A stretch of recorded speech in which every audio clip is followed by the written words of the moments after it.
თუ დღიურის წარმოების დაწყება გსურთ და არ იცით საიდან დაიწყოთ, დღეს გაგიზიარებთ ერთ ტექნიკას, რომელიც დავნერგეთ ეს School of Life-ის ვიდეოდან. ეს ტექნიკა არის დაფუძნებული რამდენიმე კითხვაზე, რომელსაც ვცდილობ ხოლმე რომ ჩემ თავს დღის ბოლოს დავუსვო. თუ დღის განმავლობაში ყველა ჩვენგანს უამრავი ფიქრი და აზრი გაურბენს გონებაში და ამ ფიქრებს საერთოდ ზოგადად ის აქვთ, რომ არ ვაძლევთ დაყოვნების საშუალებას, არ ვაძლევთ სივრცეს. გრძნობები, რომლებიც არ არის გააზრებული და გადამუშავებული, შეიძლება სხვანაირად გამოვლინდეს. მაგალითად, სიბრაზე შეიძლება გამოვლინდეს როგორც გაღიზიანებადობა. პირველი ორი კითხვა შეეხება შფოთვებს და დარდს. სინამდვილეში რა მაშფოთებს? სინამდვილეში რაზე ვარ დამწუხრებული? ამ კითხვებში სიტყვა სინამდვილეში არის ძალიან სტრატეგიული. ზოგადად ბევრს გვჩვევია ის, რომ ერთ შფოთვას ან ერთ რამეზე ნერვიულობას ვფარავთ მეორეთი. ეს სინამდვილეში გვაიძულებს, რომ ჩავეძიეთ იმას, თუ ლოდებად მართლა რა გვაწევს, ანუ რეალურად რა გვაწუხებს, რეალურად რა გვაშფოთებს. რომ ის ზედაპირული რაღაცები მოვაშოროთ და მართლა რაზე ვღელავთ, ის ვიცოდეთ. შემდეგი კითხვა არის, ვინ გამაღიზიანა და რატომ? ზოგადად პატარაობაში, როცა ვინმე გაგვაბრაზებდა, ხო მივდიოდით ხოლმე მაშინ ან დედასთან ან ბებიასთან და მაშინვე მოუყვებოდით, რომ აი ესე ვიღაცამ ნერვებით მომიშალა. როცა ვიზრდებით, ჩვენს თავს აღარ ვაძლევთ იმის საშუალებას, რომ რამეზე გავუბრაზდეთ, იმიტომ რომ უკვე დიდები ვართ და შეგვიძლია რომ გვერდზე გადავდოთ და ჩვეულებრივ გავაგრძელოთ ჩვენი დღე.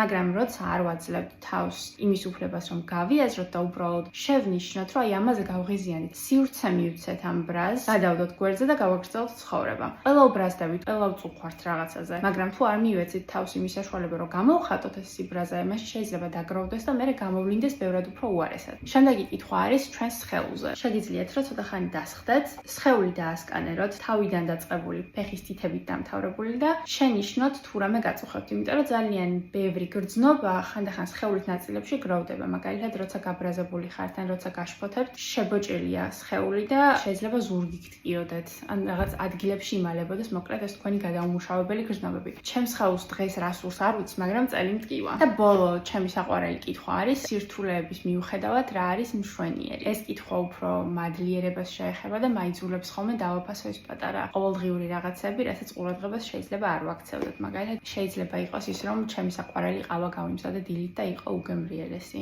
შეიძლება იყოს ის, რომ სასეირნოდ გავედი და ვგრძნობ, რომ ვარ ჩასაღად ჯანმრთელობ და არაფერი მაწუხებს. შეიძლება იყოს უბრალოდ პატარა ყვავილები, რომელიც სახში მოვიტანე და ახლა ჩემი გარემო არის ულამაზესი. და დღის განმავლობაში ესეთი პატარა რაღაცები, რომლებიც შეიძლება და შემოჩნეველი დარჩენილიყო. ყველას ბევრი რაღაცა აქვს დღის განმავლობაში გასაკეთებელი, ყველას აქვს სირთულეები, მაგრამ ამ სირთულეების მიუხედავად ყოველთვის არის რაღაცა კარგი. იმედი მაქვს მოგეწონებათ, თქვენს თუ გაქვთ რამე რჩევები დღიურის წარმოებაზე, გამიზიარეთ აუცილებლად, დიდი სიამოვნებით მოვისმენ.